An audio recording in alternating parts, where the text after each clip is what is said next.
This video is going to show you a couple different ways to come up with some ideas about articles to write. For this week's assignment, you're going to be writing a blog post. Most people are going to be going about lawns, but you can really do it about whatever you want. So many different ways to kind of come up with topics to write. I'm going to just cover two different ways. One of my favorite ways to come up with different articles to write would be using this program called Answer the Public. And what it does over here is you just kind of put what your topic of your website or your blog post or whatever is about, type it up there, hit search, which I just did, and it's going to give us a ton of data about how people search for this type of keyword. So we have questions, prepositions, comparisons, alphabeticals, numbers, and I'll explain how it works in a second, but I'll start to show you some of the data that we're going to be getting from this. So questions, always important. People like to search with questions. So with the word dandelions, we're going to get a whole bunch of data about how people are kind of searching about it. Why is dandelion a weed? Who eats dandelions? Which animals eat dandelions? What questions? What dandelions can you eat? Can questions, can dandelions be eaten? All that fun stuff. Ton of questions over here. You get a little bit of search volume for everything, and some CPC data if you were to bid, if you're trying to bid on keywords for those types of articles. We get our prepositions over here, using all the words kind of shown on the outside over there. Comparisons. Comparison searches are high converting articles, not necessarily for dandelions, but going back to the podcast that you probably already listened to, the author was talking about different types of pools that people will be searching for.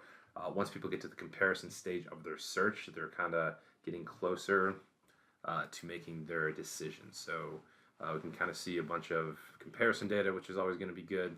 And then we get the alphabeticals. So for the alphabeticals, where this data comes from is it's showing what people kind of search for the most with different letters. So you have the letter A, and then B, and then C. You can kind of see different variations of it, and you can put all those at the end also to kind of see what people are looking for most often. And you can also, this is where we get it with the how and the what. This is where Google's getting all that data from their LSI.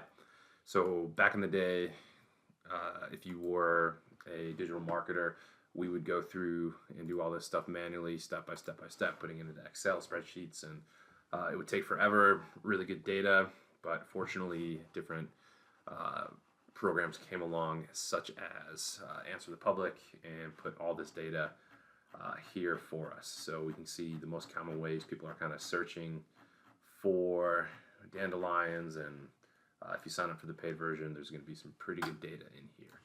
When using Answer the Public, if you want to use it, you have to sign up with a Google account if you're going to do more than one search. So if you don't want to sign up with Google, just be very careful on the first word that you search for. Don't use too big of words, because I started with killed dandelions and just didn't get much data because not a lot of people are searching for all of these different things with killed dandelions. So I got about probably 1/10 of the data. Another way that we can kind of come up with some articles to write, so we can just use ChatGPT to come up with some. So I can just come over here to ChatGPT, put in a prompt. Prompt says, I'm writing a blog post about lawn care and want to write a dandelion post. I need to know the 20 most commonly asked questions about dandelions and lawn care. Give me 20, but give it to me as a list of 20 blog titles about different aspects of killing dandelions. So we can put that in there and see what ChatGPT is going to come up with. So I'm starting to get my titles right here, and 20 decent titles that you can kind of write about. Shouldn't be too bad. You can work with these, make them more humorous.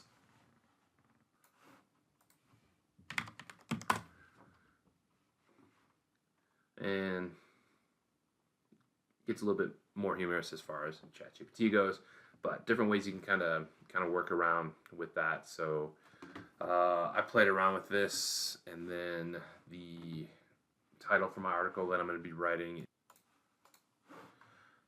Dandelions, the Unkillable Warriors of the Suburban Jungle. So found the article and just started asking ChatGPT to generate some fun images for it. Coming up, we have some videos. They're going to show you how to come up with these images with a paid program, without a paid program. We're going to show you how to write some quick content using ChatGPT to load into your article. And we have another quick video that's going to show you how to actually use the back end of WordPress to get a blog post into it.